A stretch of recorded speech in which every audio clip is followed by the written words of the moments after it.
When you think of a slasher, you probably think of one of these guys. We call them slashers because, well, they slash, stab, poke, and prod. And they tend to stare, stalk, spam your phone, You hang up on me again, I'll gut you like a fish, understand? and blow horns.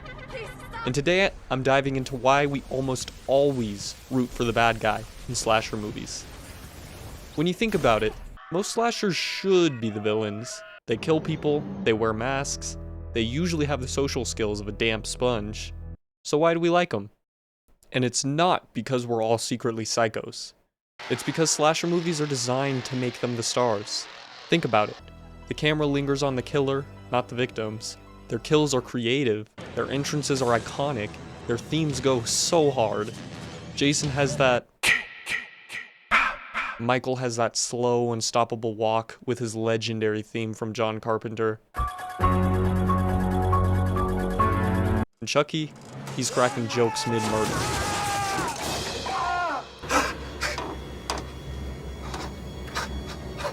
How's it hanging, Phil? And the thing is, most of the time the victims, they're kinda whatever. You don't really remember their names. Half the time they're written like they deserve it.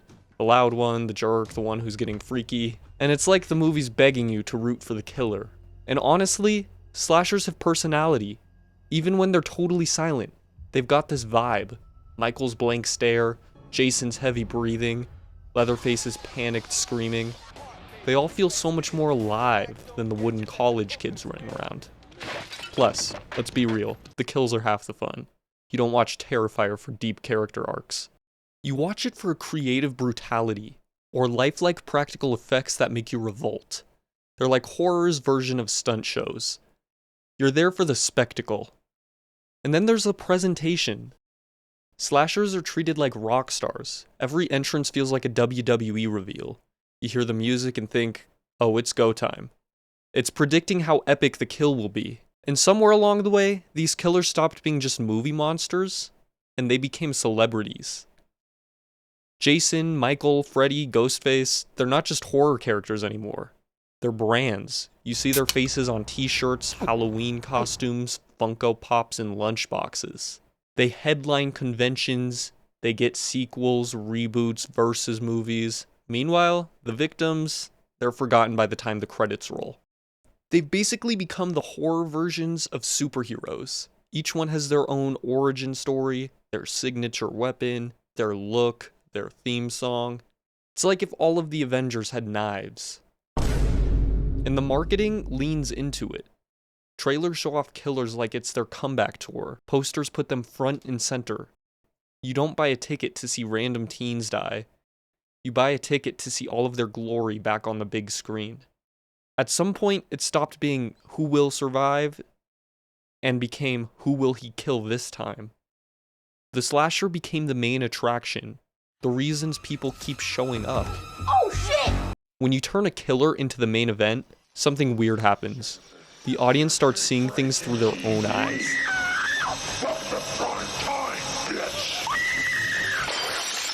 We know it's coming before the victims do. We hear the music cue, we see the silhouette, and we're already smiling.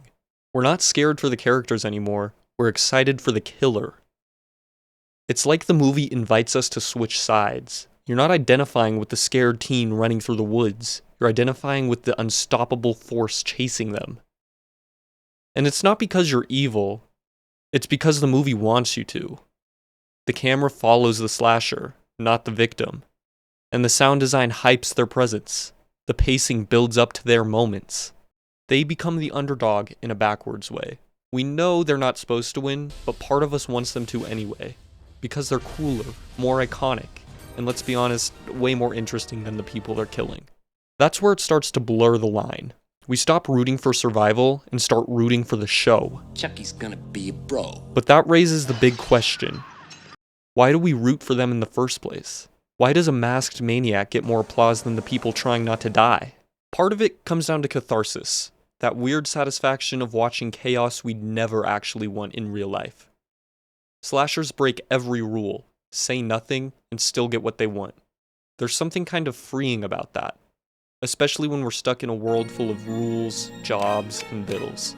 It's pure fantasy, not about killing, but about control. Then there's the power fantasy angle. The slasher never doubts themselves. They don't hesitate. They don't get anxious about what people think.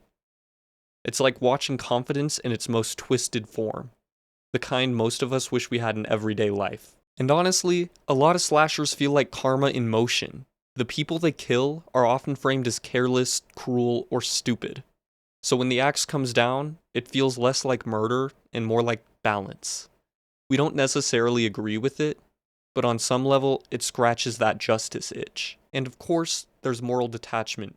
We know it's fake. It's safe danger. The same reason people ride roller coasters or play horror games. You get to dance with death without paying the price.